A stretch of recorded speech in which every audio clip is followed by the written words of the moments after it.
Welcome to Behind the Ticker. I'm Brad Roth, Chief Investment Officer of Thor Financial Technologies and Portfolio Manager of THLV, the Thor Low Volatility ETF. Behind the Ticker uncovers the inner workings of the ETF industry. We will interview portfolio managers and ETF service providers to dive deep into their work lives and their businesses. We will learn the inner workings of their strategies and what drives them as they continue to grow their company. Many of these individuals are entrepreneurs and will have unique and compelling insights to share as much goes on behind the ticker. Please note, nothing in this show is investment advice, and it is meant solely for educational and entertainment purposes only.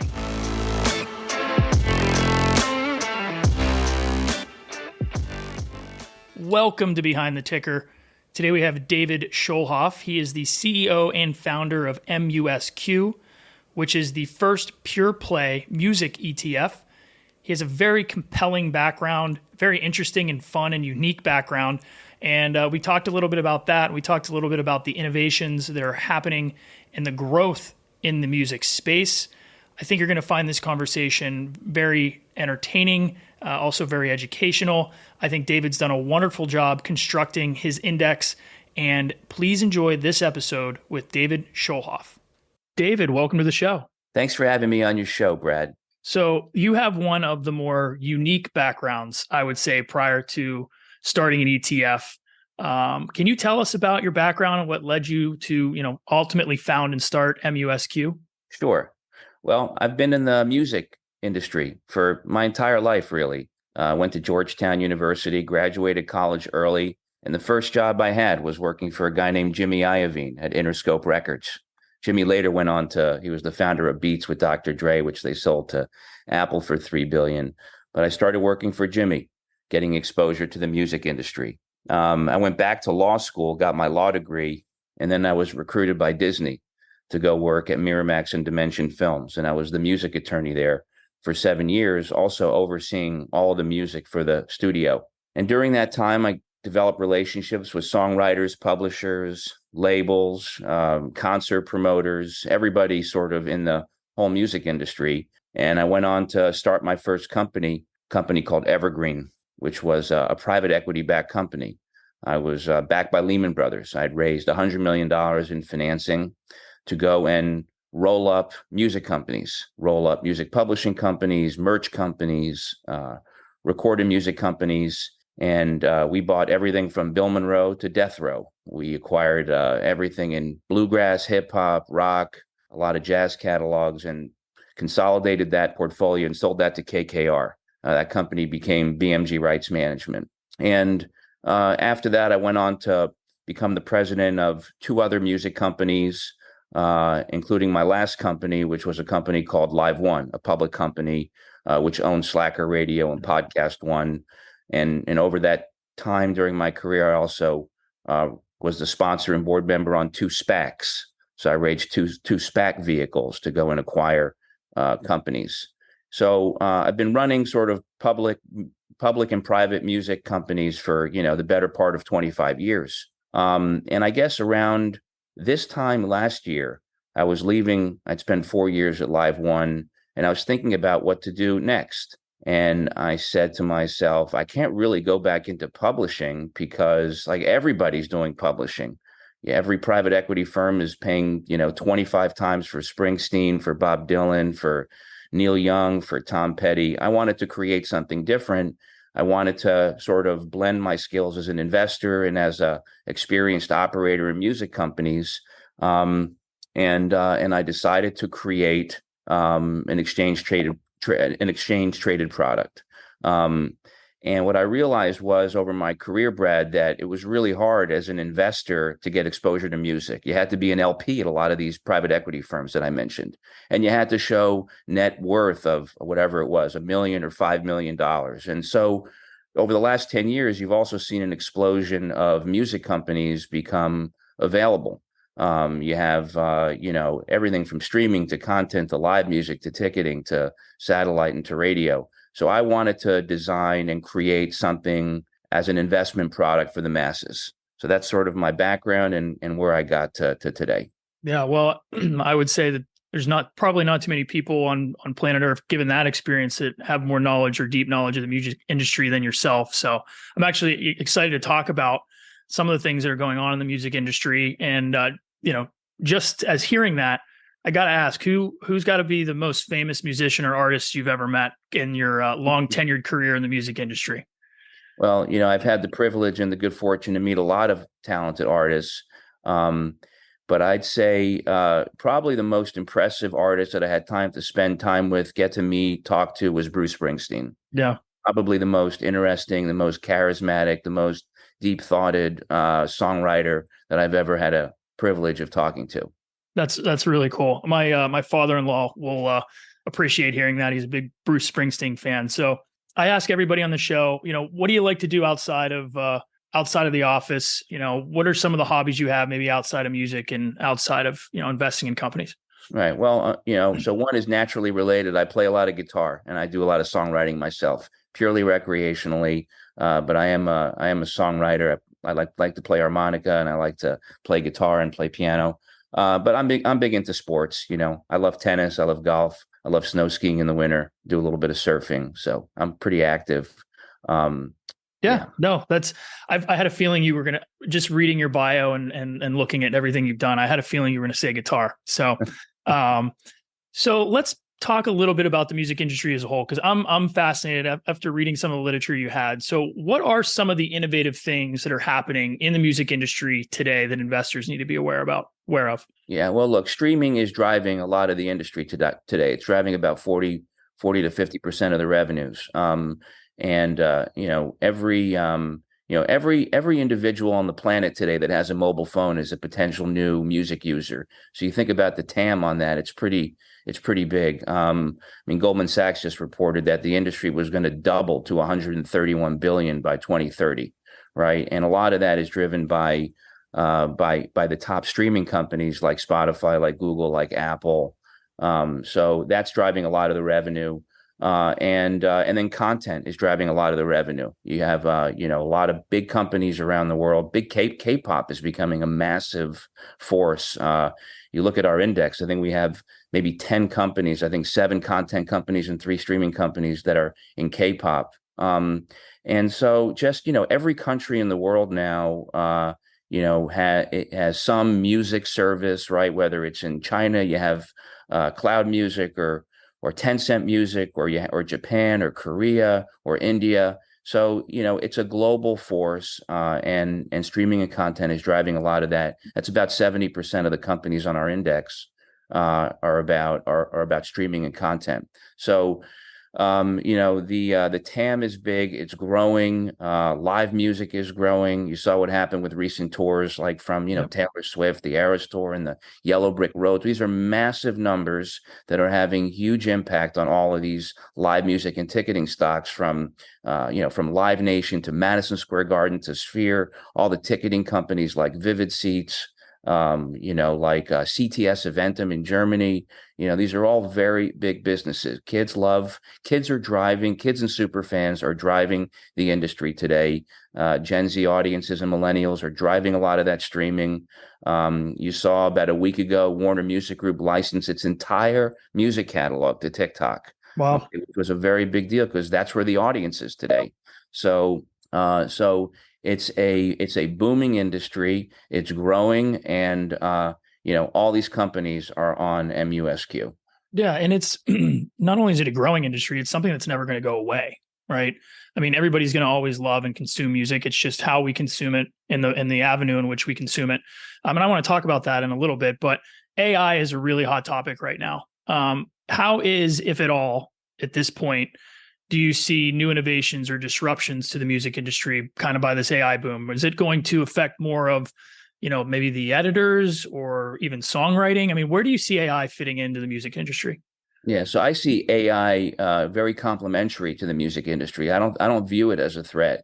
Remember, every like 10 years, there's always a new piece of technology that disrupts everything. What you go back, whether it was compact disc and everybody was like, oh my God, what do we do with our vinyl collections? What do? You replace them. And that exploded, right? That like doubled the industry when compact disc came out. So you can go through every 10 years, and then Napster was like, oh my God, Napster, everybody's stealing music. And then what happened? Then you had paid streaming platforms. So here we are 10, 15 years later with AI. What AI is doing, Brad, it's giving creators new tools to create new music, right? It's giving an opportunity to, even the most amateur the most amateur musician to create music. So it's giving them tools to do exciting new things. You saw what Paul McCartney just did with John Lennon, which is incredible. Kids out of their bedrooms now can create new songs. I think something like 120,000 new songs are being uploaded every day. And what that's doing, by the way, it's making the labels even more valuable, right? Because now you have curators, right, that are actually out there having to listen to this music. You still need like a company to come up with a marketing plan, to come up with a song to take to radio. But the point is that anybody can actually create music right now. They have more tools available themselves. You saw what happened with Drake and The Weeknd and some of the piracy there. But look, when that happens, when you have a fake Weeknd or a fake Drake, like there's a takedown notice, right? That gets sent immediately. So, general counsel was on right away to Spotify. They took it down in a second. So there is the threat of piracy. There's the threat of forgery with AI, but I think the benefits far exceed, the threats or the costs associated with it. Yeah, I would agree. So last question before we talk about the ETF.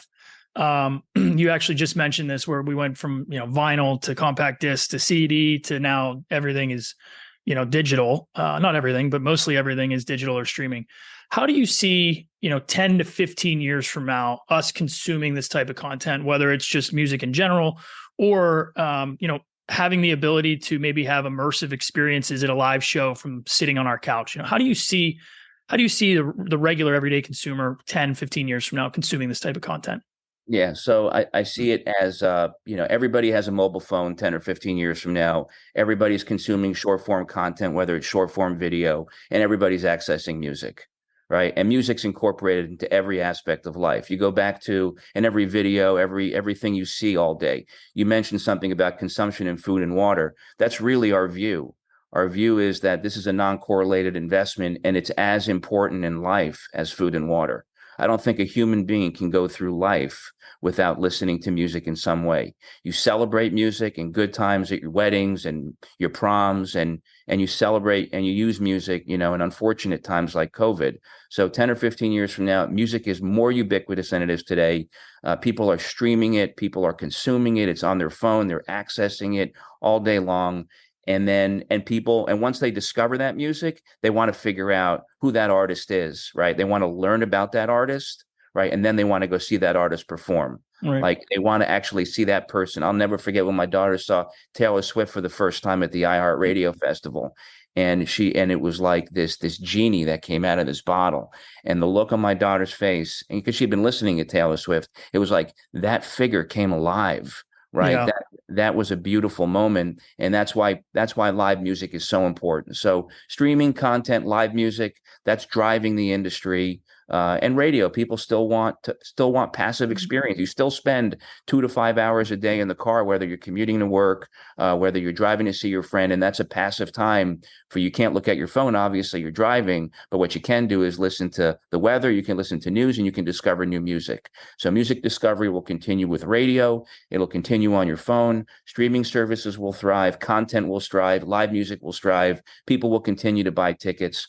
All these companies are on our index. And that's why we believe that music is like part of life. Yeah. Well, let's talk about the index.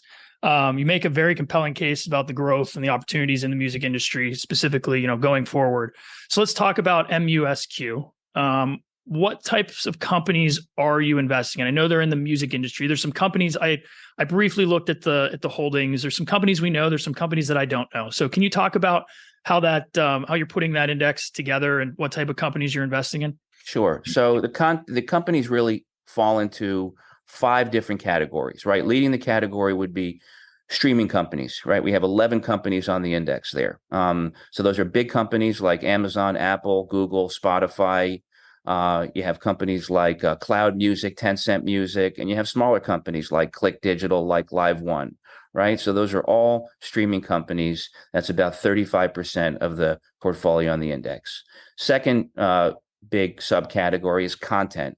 So there you have big obvious names like Universal and Warner Music Group. Then you have all the big K-pop companies. You have, Hybe, you have JYP Plus, you have SM Entertainment, you have Cube, right? These are all very big businesses, very big important companies. You also have companies in every country. In Japan, you have Amuse, you have Nextone. In Thailand, you have Him. And then you have the smaller royalty trusts that are actually really important and focused on songwriters and publishers. You have companies like Reservoir Music and Hypnosis and Roundhill. So those are all of the content companies. Followed by content, you have live music and ticketing, right? So there you have some of the obvious names like Live Nation, Madison Square Garden, Sphere Entertainment, CTS Event, and Vivid Seats. Then you have equipment and technology. You have important companies like Yamaha, Roland, Sonos, Avid, Dolby Corp. These are all companies that are, whether they're producing guitars or producing keyboards or producing the editing equipment that musicians and artists need to record music. Like, these tools are all on the index. Then you have radio, right? And you have broadcasting. So you have companies like iHeart, which are so all around the country. You have companies like Sirius Radio. You have companies in Australia like ARN and Southern Cross. You have Town Square Media. So those are the five categories. We have 48 companies on the index, and we give investors broad exposure to the entire ecosystem. MUSQ is the first pure play music ETF designed to give investors global exposure to the music industry ecosystem. Yeah, and I think that's important too. You're getting global exposure. It's not just domestic. And so I'm curious, how are you locating these companies and these investment opportunities? Is it market knowledge, or are you running some sort of screen? Like, how are you finding these opportunities? Okay, so just on your previous point, you are correct. 45% of the companies are domestic, 55% of the companies are foreign, and that's why we think it's a unique product too. You're giving investors access to all these companies, and for the self-directed Robinhood investor, they can't typically get access to those international companies. They have to open up custody accounts, and it's difficult for them to get access. So this gives them broad public exposure. Brad, when I was thinking about, first of all, I kind of like reverse engineered this. In my head, I wanted to create the most perfect product for music, right? So I thought about all these companies in my head for a long time, like, wow, this belongs on the index, that belongs on the index. Then I had to after I had that in my head, then I had to actually design rules around them. And I had to figure out, okay, how do we actually create the index? So MUSQ, right, is a passive index. And the rules, which I designed in partnership with EQM, I hired Jane Edmondson over at EQM, and she's been amazing to work with. We spent probably 6 months designing this, right? And so what we came up with was a methodology, which we first, scoured the universe for all music companies, right, that were either directly involved in the commerce of music or peripherally involved in the kind of ecosystem of music. And what we concluded was we designed an index that had to include companies that were generating at least 50% of their revenues from music. That was one critical criteria. Or they were a top 5 player in one of those sub 5 categories I just mentioned, or they controlled greater than 10% of the global market share in any of the 5 categories I just mentioned. So that includes small cap, mid cap, and large cap companies. And on the small side, they couldn't have a market cap less than $100 million. They also had to have minimum trading volume of $500,000 a day. And if they had less than that, 200,000 to 500,000, then they would receive a half weight. So okay. all the companies are market cap weighted. They'd be a half weighted if they fell 2 to 500,000. And the big names that I mentioned, because I had to include them, right? They're all top 5 players. Even though you don't think of Apple and Amazon as like pure play music companies, they're still top 5 players. And Apple is number 2, and Amazon is number 3, and Google's number 4 after Spotify. And their market weights are capped at 7%. So this index gets rebalanced every quarter. And you even if Amazon goes above 7%, you'll see it rebalance at 7. But that gives you kind of the perspective on what the index looks like. It's 48 companies across all those subcategories. Yeah. And you just answered my next two questions, that you're definitely deeply familiar with how you put this all together. And thank you for that. And it makes sense too, to half weight some of the small caps. So where do you see, you mentioned Robinhood investors. Do you see this product appealing more towards the retail crowd, or are you trying to also talk with investment advisors about the opportunities and growth of the music industry to have them also see the potential for this, outpacing the growth of the S&P 500 or whatever it might be, right? Where do you see this product fitting in? Yeah. So first of all, it is outpacing the growth of the S&P. The index is up 22% for the year. And the MUSQ index is up 22% for the year, and it is outperforming the S&P. So it's definitely a product for RIAs. I see this in every portfolio allocation. I don't know how you don't have 1 or 2 or 3%, whatever the number is. It's not correlated. You're getting, very strong returns. And it's technology. It's a lot of exciting things that you want to own. So I do think the RIAs are excited about this product. I think it's for pension funds. I think it's for hedge funds, and I think it's for self-directed Robinhood invest. It's really for everybody, right? It's for somebody who has $10, $100, $1,000, and if you want to put $1 million or $5 million or $10 million, it's there too. If you want exposure to music, that's what this is. It's a very neutral platform for exposure to the whole industry. And for, like I said earlier, investors shouldn't have to lock their money up. For years, you had to be an LP. You could not get exposure. And now today, they shouldn't have to pick. Do I decide to invest in Live Nation because tours are up, or do I invest in Universal because Taylor Swift is signed to Republic Records and Republic is owned by Universal? No, you shouldn't. There's a lot of work to do, right? You're missing out on Bruno Mars, who signed to Warner Music Group. You're missing out on Springsteen, who signed to Sony. Just buy the index, you get exposure to all these companies. But I think it's really exciting for all the investors, retail and sophisticated investors who see the value of music. Music is really too big to ignore today. It's too big of an asset class. And there's honestly too many companies today to study and due diligence. These investors don't really have the expertise and the resources, but they need exposure to it. And that's what this is designed to do. It's a portable and convenient way for all investors to get exposure to music. No, I love that. And so with that being said, because you believe it fits really with everybody, how are you thinking about marketing and distribution? What is your plan in terms to really get the word out and start getting flows into the fund? Yeah. So there's a couple of things. So we've been, I've been out there promoting it, talking to, we've had nice articles written in Barron's, all the ETF periodicals. I gave some nice interviews on.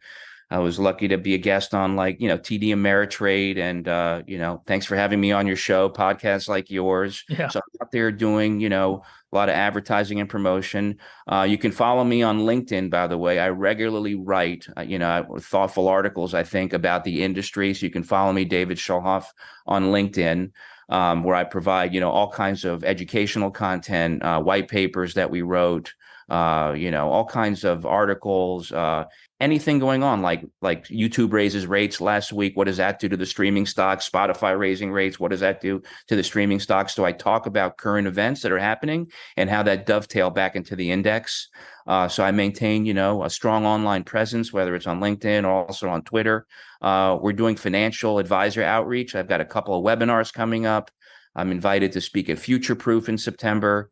And then we have partnerships and sponsorships. So we're actually sponsoring a few upcoming conferences, music industry conferences. So, all kinds of marketing strategies. And then lastly, we're about to announce some partnerships with some artists that are getting on board here. So the artists will be promoting it. We'll be doing deals with them.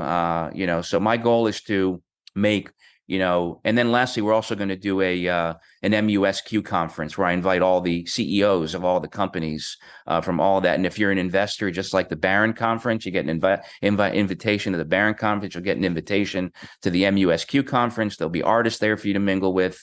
There'll be panel discussions with CEOs. So our goal is to kind of do a lot of outreach to the finance community and give, all investors access to, all the exciting things we have going on in the music industry.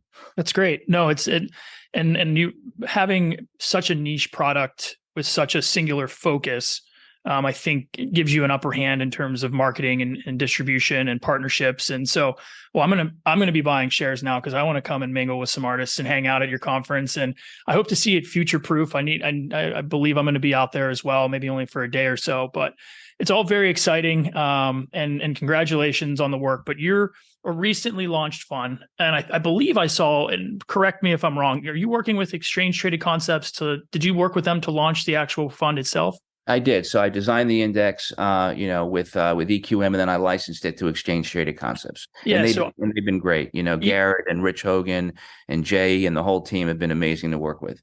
Yeah, so I had Garrett on the show. Really an interesting guy and a cool guy. And so, just from your perspective as a brand new issuer, it doesn't have to be specifically about Exchange Traded Concepts, but can you tell me a little bit about the process that you went through in order to get this successfully to market? Yeah. So, well, first, I did a lot of research and due diligence, so I kind of got the idea, as I said, a year ago, and then I really did diligence on the whole business, on the whole industry, the TAM, how many ETFs were out there.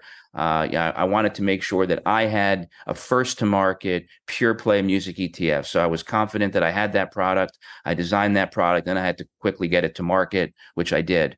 And I wanted it to be a compelling product, and I wanted it to be we back tested it to death. I wanted to make sure it was a great product that was going to deliver great returns to investors. And I think that we put together a product that aligns investor portfolios with that opportunity. So I'm very proud about that. And then we took it to market. And then, once I identified, the partners, we then, rushed to, file the paperwork. And it was all done, in that 75-day period. And we had comments back with the SEC. And then we had to design our website. We had to, get that live. And then, here we are. The product is now live, and we got all the publicity I think that we wanted from a successful launch. And now we're out there, promoting it and getting investors excited about it. Well, David, it is very exciting, and congratulations on the launch. Congratulations. I know we're kind of creeping up on our 1 year, and I know that's 3 to 6 months of work or longer, right? Is getting something to market, and you have that sigh of relief and the excitement, and then you realize you're just getting started. So again, congratulations on getting that out to market. Before I let you go, any other ideas for additional funds in the future, or are you going to be singular focused on this ETF? Look, I like the industry. I think it's a clever industry. There's a lot of capital out there. I think Tom Lydon at Vetify told me there was $10 trillion in ETF money out there. I couldn't even believe it. And so, look, there's obviously a lot of access to capital out there. I think thematic funds are really interesting. I guess I could see myself creating another thematic down the road. But I want to make this really successful. I think this is a great product for everybody who loves music. My goal is to turn this into the triple Qs of music, right? When you think about investing in music, just you invest in music, buy music, MUSQ. So I really hope, and this is like, honestly, whatever happens, I'm just really proud of this product, right? I know I designed a great product, and I want this to live forever. I think this benefits everybody. Anybody who has a fascination and interest in music can now benefit from the industry. And so I would love to see this get really big, but I'd also love to see just people excited about it. Yeah. Well, again, congratulations on the launch. I think you do have a compelling product. And before I let you go, where can people learn more about MUSQ? Yeah. So they can go to musq.com. Go down there. We have our fact sheet, our white paper, our investment case, our pitch deck.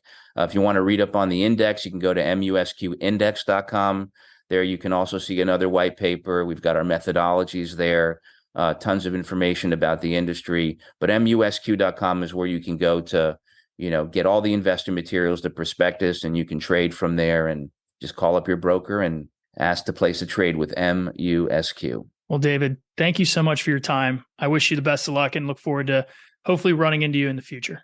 Likewise. Well, I'll see you at Future Proof. I'll be on the Thematic panel on Wednesday morning. So I look forward to seeing you in September, if not before. And thanks again for having me on your show. Yeah, thank you, David.